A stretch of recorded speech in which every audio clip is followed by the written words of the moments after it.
माल माँ बाप और रिश्तेदार छोड़ मरे, थोड़ा हो या बहुत, उसमें मर्दों का भी हिस्सा है और औरतों का भी। ये हिस्से अल्लाह के मुकर्रर किए हुए हैं। और जब मीरास की तकसीम के वक्त गैर वारिस रिश्तेदार और यतीम और नादार लोग आ जाएं, तो उनको भी उसमें से कुछ दे दो और उनसे माकूल बात कहो। और ऐसे लोगों को डरना चाहिए जो ऐसी हालत में हों कि अपने बाद नन्हे नन्हे बच्चे छोड़ जाएं और उनको उनकी निस्बत खौफ हो कि हमारे मरने के बाद उन बेचारों का क्या होगा। बस चाहिए कि ये लोग अल्लाह से डरें और दुरुस्त बात कहें।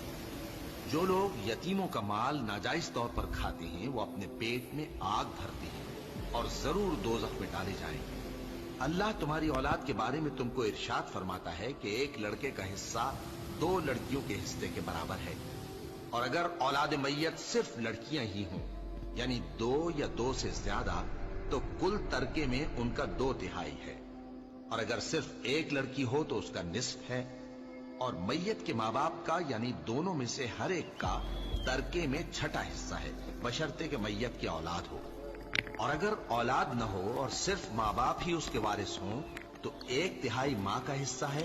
और अगर मैयत के भाई भी हों तो माँ का 6ठा हिस्सा होगा। और ये तकसीम तरका मैयत की वसीयत की तामील के बाद जो उसने की हो या कर्ज के अदा होने के बाद जो उसके जिम्मे हो अमल में आएगी। तुमको मालूम नहीं कि तुम्हारे बाप दादों और बेटों और पोतों में से फायदे के लिहाज से कौन तुमसे ज्यादा करीब है। ये हिस्से अल्लाह के मुकर्रर किए हुए हैं और अल्लाह सब कुछ जानने वाला है, हिकमत वाला है। और जो माल तुम्हारी बीवियां छोड़ मरें, अगर उनकी औलाद न हो तो उसमें से निस्फ तुम्हारा है। फिर अगर उनकी औलाद हो तो तरके में तुम्हारा हिस्सा 1/4 है। लेकिन ये तकसीम वसीयत की तामील के बाद जो उन्होंने की हो या कर्ज के अदा होने के बाद जो उनके जिम्मे हो की जाएगी। और जो माल तुम मर्द छोड़ मरो, अगर तुम्हारी औलाद न हो तो तुम्हारी बीवियों का उसमें 1/4 हिस्सा है। फिर अगर तुम्हारी औलाद हो तो उनका 8वां हिस्सा है। ये हिस्से तुम्हारी वसीयत की तामील के बाद जो तुमने की हो और अदाए कर्ज के बाद तकसीम किए जाएंगे। और अगर ऐसे मर्द या औरत की मीरास हो जिसके न बाप हो न बेटा मगर उसके भाई या बहन हो, तो उनमें से हर एक का 6ठा हिस्सा है। और अगर एक से ज्यादा हो तो सब 1/3 में शरीक होंगे। ये हिस्से भी बाद अदाए वसीयत और कर्ज बशर्ते कि इनसे मैयत ने किसी का नुकसान न किया हो तकसीम किए जाएंगे।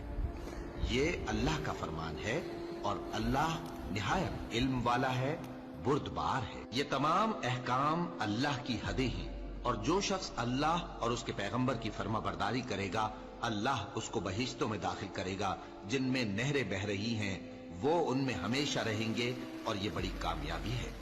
और जो अल्लाह और उसके रसूल की नाफरमानी करेगा और उसकी हदों से निकल जाएगा, उसको अल्लाह दोज़ख में डालेगा जहां वो हमेशा रहेगा और उसको जिल्लत का अज़ाब होगा।